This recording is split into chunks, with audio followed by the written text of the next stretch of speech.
pessoal, tudo bem? Aqui quem fala é o professor Sandro. Na aula passada eu mostrei para vocês dois exemplos reais onde utilizamos as razões e as proporções. E hoje é a cereja do bolo. Hoje vou mostrar para vocês a razão mais famosa e utilizada no mundo. A porcentagem. Pelo menos uma vez por dia, todos os dias, vocês vão se deparar com elas.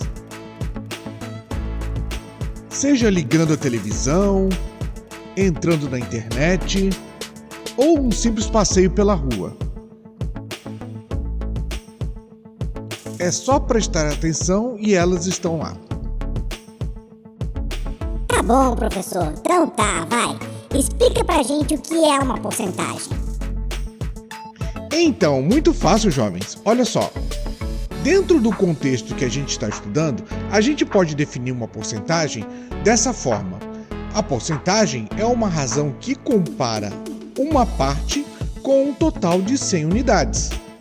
Por exemplo, quando a gente se refere a 20% de alguma coisa, o significado disso é que você está considerando 20 partes de um total de 100. Gravem bem isso, pessoal. Essa é a ordem das porcentagens. O antecedente representa a parte e o consequente representa o total. Do mesmo jeito, a gente pode entender que 25% significa 25 partes de um total de 100 unidades. Ou 50% significa 50 partes de um total de 100 unidades. Sempre comparando com um total de 100 unidades. Mas, professor, e se o total não for de 100 unidades? Muito boa pergunta. Vamos ver um exemplo.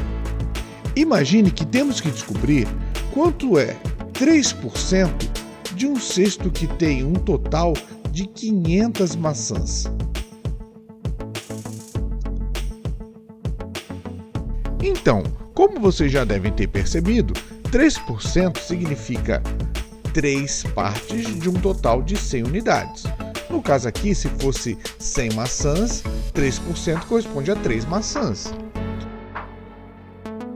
Só que estamos querendo descobrir quantas maçãs corresponderá 3% de um total de 500 maçãs.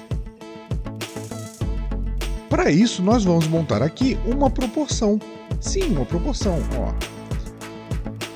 Nós temos que descobrir quantas maçãs de um total de 500 é proporcional a 3 centésimos, ou 3%. Lembrando que o valor que a gente quer descobrir, a gente chama por uma letra, lembra? Chamamos de x. E como isso vai ser proporcional, isso é uma igualdade. Aplicando aqui a propriedade fundamental das proporções, a multiplicação dos meios deve ser igual à multiplicação dos extremos. E assim a gente vai descobrir o valor do x. Começando pela parte que tem x, 100x é igual a 3 vezes 500, que dá 15.500. Passo o 100 para o outro lado, x é igual a 1.500 dividido por 100. Dividir por 100 é muito fácil, é só cortar os zeros fora, né? Então concluímos que x é igual a 15 maçãs. Ou seja, 3% de 500 maçãs são 15 maçãs. Meu Deus do céu, que trabalheira! Eu pensei que isso era mais fácil. Sim, é verdade. Existe uma maneira mais fácil de calcular essa porcentagem. Acompanha comigo. Para a gente calcular 3% de 500, basta fazer o seguinte. 3% você já sabe que é 3 sobre 100. para calcular 3% de 500, a gente multiplica essa fração 3 sobre 100 por 500. Fazendo essa multiplicação, olha só, 500 é 500 sobre 1, 3 vezes 500 vai dar 1.500, dividido por 100 vezes 1, 100. A gente cancela os zeros e o resultado é 15. 15 maçãs. Então, daqui para frente, a gente não precisa mais ficar montando as proporções para calcular uma porcentagem. A gente sabe que fazendo assim, desse jeito, fica mais fácil. Vamos fazer mais um exemplo. Vamos calcular 6% de, por exemplo, 420.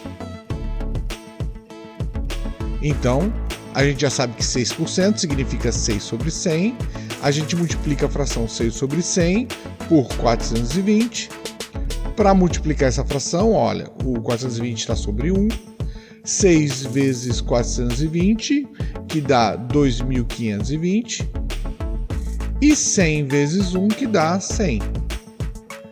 Agora falta simplificar essa fração, dividir 2.520 por 100. Esse zero cancela com esse. E para dividir por 10, não precisa fazer conta.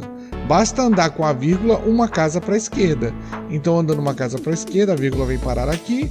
Logo, isso dá 25,2. Ok, pessoal, experimentem fazer mais alguns exemplos, tipo esses que eu mostrei agora.